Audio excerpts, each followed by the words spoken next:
নমস্কার বন্ধুরা, আমি একটা আজকে নতুন রেসিপি ভিডিও নিয়ে তোমাদের সামনে চলে এলাম। রেসিপিটা খুবই সিম্পল একটা রেসিপি। তোমরা হয়তো অনেকেই এই রেসিপিটার সাথে পরিচিত, আবার অনেকেই নেই। তো যারা নেই তারা অবশ্যই রেসিপিটা একবার ঘরে ট্রাই করবে, বানাবে। তো আমি কিন্তু এই রেসিপিটার সাথে একদমই নতুনভাবে পরিচিত।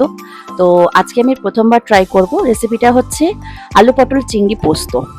পটল চিংড়ি খেয়েছি, কিন্তু পোস্ত জিনিসটা খাইনি। নর্মালি আমরা পোস্ত মানে আলু পোস্ত বা ঝিঙে আলু পোস্ত এরকমই আর কি খেয়ে থাকি। কিন্তু এই তিনটে একসাথে মিশ্রণ করে পোস্ত কিন্তু আমার লাইফের প্রথম খাওয়া। তো চলো আমি রেসিপিটা এখন তোমাদের সাথে শেয়ার করব। ভিডিওটা কেউ স্কিপ করো না, স্কিপ না করে পুরো ভিডিওটা দেখতে থাকো। আর যদি কারোর রেসিপিটা ভালো লেগে থাকে তাহলে অবশ্যই কিন্তু রেসিপিটা একবার তোমরা বাড়িতে ট্রাই করে দেখতে পারো। তো চলো বেশি কথা না বাড়িয়ে শুরু করা যাক। তো আমি এখন আলু আর পটল নিয়ে বসে পড়েছি। এখন আমি এগুলোকে কাট দিয়ে করে কেটে নেবো। তো চলো যে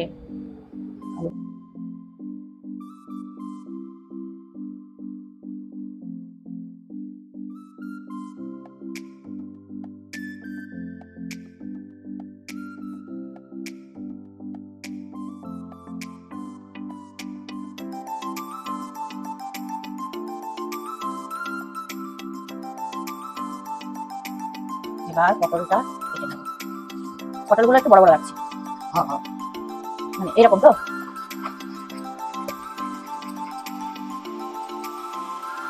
এরকম এরকম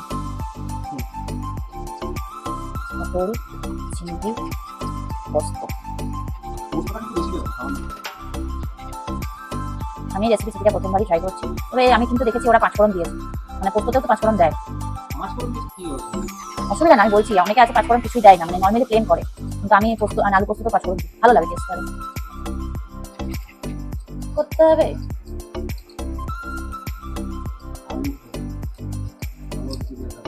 না না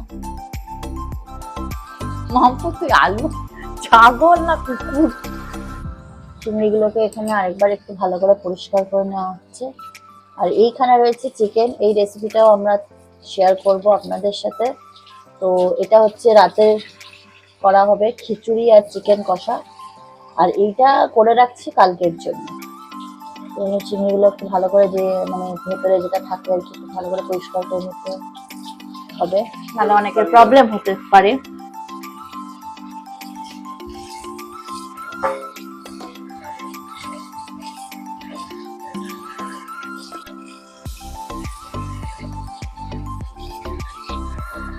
চিংড়ি ওখানে রেডি, একদম ধোয়া মোছা সাফ। চিংড়িগুলোকে নুন হলুদ দিয়ে ভালো করে ম্যারিনেট করে নিতে হবে, দিয়ে হালকা করে ভেজে নিতে হবে।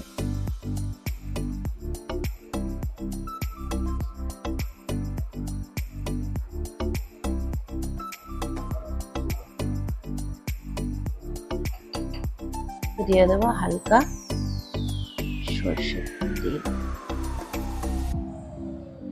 তারপর এটাকে ভালো করে মাখিয়ে ভেজে নিতে হবে।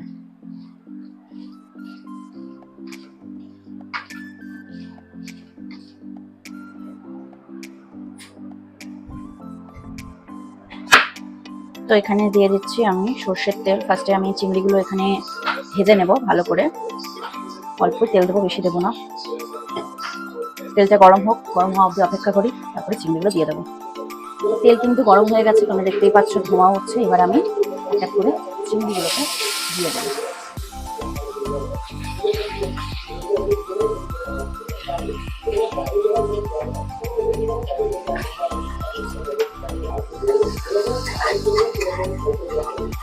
মাছের মধ্যে যেহেতু নুন হলুদ লাগানো আছে, ওই জন্য আমি আর এক্সট্রা করে কোনো নুন হলুদ অ্যাড করবো না। চলুন এগুলোকে একটু ভাজা ভাজা হোক, ততক্ষণে গ্যাসটা ওভেনটা আমি মিডিয়ামে করবো, তাতে একটু জলদি ভাজা হয়। সেজন্য আমি এখানে একটু ঢাকা দিয়ে দিলাম, তাহলে একটু তাড়াতাড়ি ভাজাটা হয়ে যাবে। বন্ধুরা, আমি পোস্ত ভিজিয়ে রেখেছি। এটার মধ্যে কাঁচা লঙ্কা, শুকনো লঙ্কা আর পোস্ত জলে ভেজানো আছে। আপনারা যে যেমন ঝাল খাবেন সেরকম অনুযায়ী ঝাল দেবেন। আমরা যেহেতু একটু বেশি ঝাল খাই, তাই জন্য আমি একটু লঙ্কার পরিমাণটা এখানে বেশি দিয়েছি। চলুন এবার ঢাকাটা খুলে দেখে নিই কতটা ভাজা হয়েছে। হ্যাঁ, মোটামুটি ভাজা হয়ে গেছে। একটু বেশি আর ভাজবো না, এই যে সুন্দরভাবে ভাজা গেছে, দেখুন কড়াই কিন্তু এবার লাগছে, তাই বেশি আর ভাজবো না। চলুন এবার চিংড়িগুলোকে একটা করে তুলে নেওয়া যায়।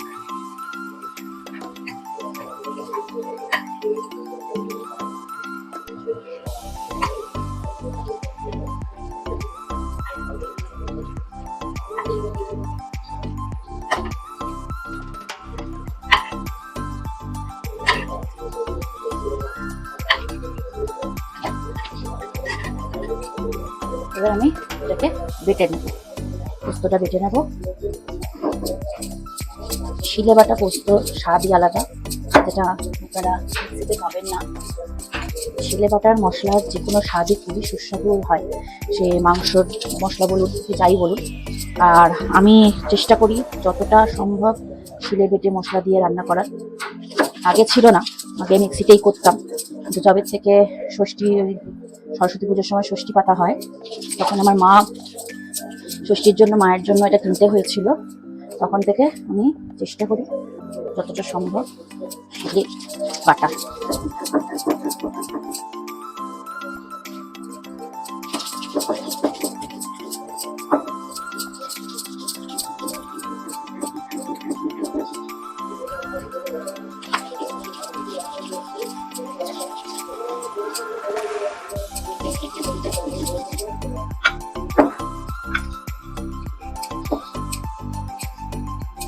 তো চলুন, বাটা হয়ে গেছে, এবার আমি এটাকে পাটাতে তুলে নেব।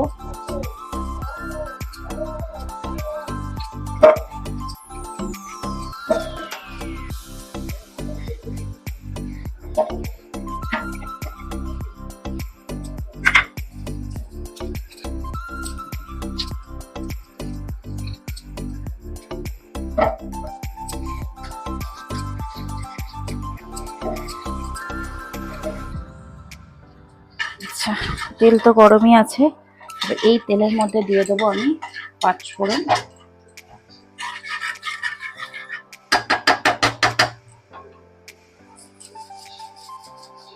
অল্পই দেবো, বেশি দেবো না। 5 ফোড়ন একটু ভাজা ভাজা হলে আলু পটলগুলো দিয়ে দেবো। যেরকম নর্মাল পোস্ত হয় ঠিক ওরকমই, শুধু এক্সট্রা চিংড়ি অ্যাড হবে। তেল গরম হয়ে গেছে, এবার আলু পটলগুলো দিয়ে দিচ্ছি।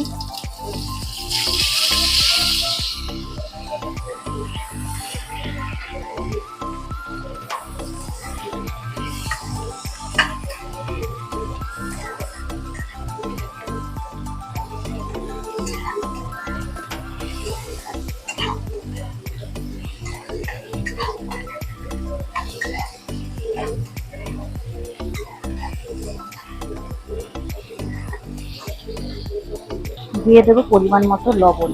আমি এখানে হলুদ অ্যাড করবো না, কারণ পোস্ততে আমার বড় খুব একটা হলুদ পছন্দ করে না, সেই জন্য আমি কিন্তু এখানে শুধু নুনটাই অ্যাড করবো। এখানে আমি কিছু কুচনো কাঁচা লঙ্কা রেখেছি, হাফ করে কেটে রাখা, এগুলোকে আমি দিয়ে দিলাম। দিয়ে ভালো করে নাড়িয়ে চাড়িয়ে এখন একটু সামান্য জল দেবো, যাতে আলু পটলগুলো সিদ্ধ হয়। জল দিয়ে এখন ঢাকা দিয়ে রাখবো, লাস্টে পোস্ত অ্যাড করবো।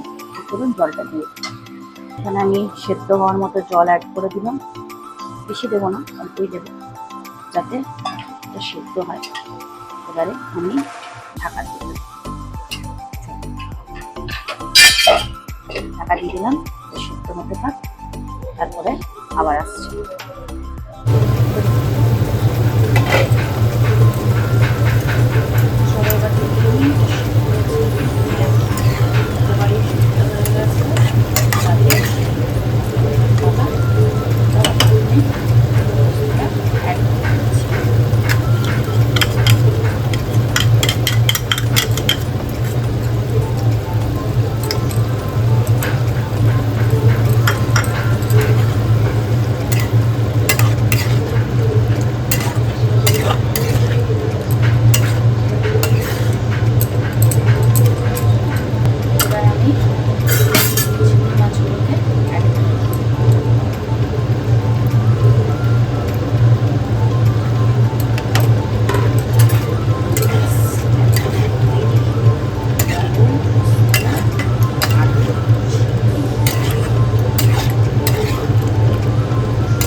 তো তোমাদের রেসিপিটা কেমন লাগলো অবশ্যই কিন্তু কমেন্ট করে জানিও।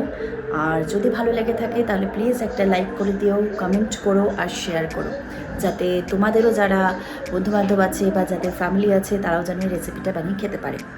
তো রেসিপিটা এমনও কিছু নয়, আহামরিও নয়, কিন্তু হ্যাঁ সিম্পলের মধ্যে, বাঙালিয়ানার মধ্যে খুব মানে জনপ্রিয়, কারণ আমরা বাঙালিরা সবাই পোস্ত খেতে খুব ভালোবাসি।